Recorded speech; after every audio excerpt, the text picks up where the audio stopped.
కొన్ని రకాల సమస్యలు ఉంటాయి. ఆర్థిక సమస్యలు కావచ్చు, తల్లిదండ్రులను బాగా చూసుకోవాలని ఉంటుంది, పాపం వాళ్ళ దగ్గర ఉన్న డబ్బుతోటి చూడలేకపోతూ ఉంటారు. సో ఇల్లు కొనుక్కోవాలనిపిస్తుంది కానీ కొనుక్కోలేకపోతూ ఉంటారు. సో వాళ్ళకి నచ్చినటువంటి లైఫ్ను జీవించాలని ఉంటుంది కానీ జీవించలేకపోతుంది. ఇవన్నీ ఏంటి మనిషి లోపల ఉన్న సమస్యలు. సో ఈ పర్సన్ కూడా ఉంటాయో ఉండవా? జీవితం అన్న ప్రతి ఒక్కరికి ఏదో రకమైన సమస్యలు ఉంటూనే ఉంటాయి. ఇప్పుడు మీరు అనుకున్న లైఫ్ను లీడ్ చేయాలంటే మీరు ఏం చేయాలి? ఈ సమస్యల్ని క్లియర్ చేసుకోవాలి, అవునా కదా? ఈ సమస్యలు క్లియర్ అయితే మీ యొక్క డ్రీమ్స్ మీరు ఫుల్ఫిల్ చేసుకున్నారు. సో దీని కొరకు మీరు ఏం చేస్తున్నారంటే, ఇప్పుడు బయట వెస్టీజ్ అనేటువంటి కంపెనీ మీ లైఫ్లోకి రాలే ఇప్పటి వరకు. మీరు బయట ఏదో ఒక జాబ్ చేస్తున్నారు, ఇది మీరు చేసేటువంటి జాబ్. లేదా బయట మీరు ఏదో బిజినెస్ చేస్తున్నారు, ఇది మీరు చేసేటువంటి బిజినెస్. లేదా లైఫ్లో మీరు ఏదైతే పని చేస్తున్నారో ఆ పని చేస్తూ ఉన్నారు. ఎందుకు చేస్తూ ఉన్నారు? ఈ కష్టాలను అధిగమించడం కొరకు చేస్తూ ఉన్నారు, అవునా కదా? మీరు కన్న కళల్ని నెరవేర్చుకోవడం కొరకు చేస్తూ ఉన్నారు. మీరు చేస్తూ ఉన్నారు కానీ మారుతుందా సార్? ఏం మారట్లేదు. అందుకనే మీరు ఏం చేస్తారు? ఇంకెక్కువ కష్టపడడం స్టార్ట్ చేస్తారు. ఇంకెక్కువ చూడండి, ఎక్కువ కష్టపడుతున్నావా లేదా? ఏం మారుతుంది? ఏమైనా మారుతుందా? ఏం మారట్లేదు. సో మీరు చేసేటువంటి పని మారకపోతే మీ ఫలితం మారుతుందా? మారదు. మీరు ఇన్ని రోజులు చేసినటువంటి పనే చేస్తూ పోతూ ఉన్నారు. మీ కళలు, మీరు అనుకున్నటువంటి సమస్యలు అన్నింటినీ క్లియర్ చేసుకోవడం కొరకు అదే పని చేస్తూ పోతూ ఉన్నారు. కానీ ఏమన్నా మార్పు వచ్చిందా? ఏం రాలే. ఎందుకు రాలే మార్పు? మీరు చేసేటువంటి పనిలో మార్పు రాలే కాబట్టి ఫలితంలో కూడా ఎటువంటి మార్పు రాలేదు.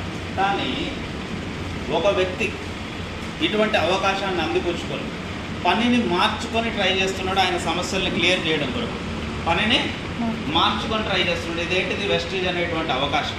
ఈ అవకాశాన్ని అందిపుచ్చుకొని ఒక వ్యక్తి ట్రై చేస్తున్నాడు. చూడండి, ఆయన కళల కొరకు కష్టపడుతూ ఉన్నాడు. ఏమైనా మార్పు వస్తుందా? రావట్లేదు. ఇంకొంచెం వెస్టీజ్ అనే అవకాశాన్ని ఇంకా పూర్తిగా నమ్మి ఇంకా కష్టపడుతున్నాడు. ఏమైనా చేంజ్ వచ్చిందా? ఏమి రాలేదు. సో ఇంకా అలానే కష్టపడుతూ వెస్టీజ్ అనేటువంటి అవకాశాన్ని పూర్తిగా తన లోపలికి తీసుకుంటా ఉన్నాడు. వెస్టీజ్ అనేటువంటి అవకాశాన్ని పూర్తిగా ఏం చేస్తున్నాడు?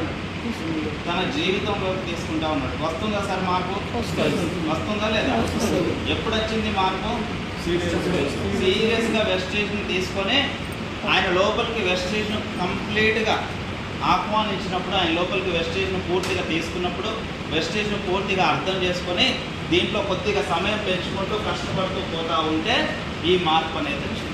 మరి మీరు చేస్తున్న పనిలో ఇంకా ఎక్కువ కష్టపడ్డ అదే పనిని ఇంకా బ్రహ్మాండంగా మీరు ఇంతవరకు లేనటువంటి దృష్టితో, ప్రత్యేక దృష్టితో పనిచేసిన ఏమైనా మార్పు వచ్చిందా? రాలేదు. పోనీ ఇంకొక 2 సంవత్సరాలు ఇందులోనే పనిచేస్తే వస్తుందా మరి మార్పు? వస్తుందా సార్? వచ్చింది ఏమన్నా? రాలేదు. వస్తుందా? రాలేదు సార్. మీరు పొద్దాగా పోసినా రాలేదు. సో మరి ఇక్కడ మార్పు రాకపోతే మీ జీవితంలో వస్తుందా మార్పు? రాదు. అందువల్లనే ఎవరైతే మీ లైఫ్లోకి వెస్టీజ్ అనే అవకాశాన్ని అందిపుచ్చుకుంటారో ఇందులో అయితే ఎటువంటి మార్పు అయితే వచ్చిందో, ఇందులో ఉన్న కష్టాలకు పోయినాయా లేవా? సో అటువంటి కష్టాలు మీ జీవితంలో పోవాలంటే మీరు కూడా ఏం చేయాలి? వెస్టీజ్ని పూర్తి విశ్వసించి మీరు దీన్ని పూర్తిగా మీ జీవితంలోకి ఆహ్వానించాలి. ఆహ్వానిస్తే ఏమవుతుందో చూద్దాం.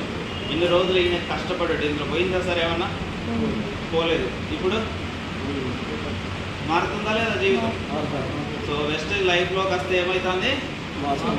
మార్పు మొదలవుతుంది. ఎప్పుడు మొదలవుతుంది? మీరు సగం కొసకు ఆ మూలకు ఈ మూలకు కూర్చొని కొద్దిగా నీమ్ సోపు ఒకటి రుద్దుకొని, ఈ సోపు రుద్దుతే నేను నల్లగైనా సరే అంతవరకు మహేష్ గౌలికి ఉంటుంది అని మాట్లాడి వెళ్ళిపోయారు. మార్పు వస్తుందా?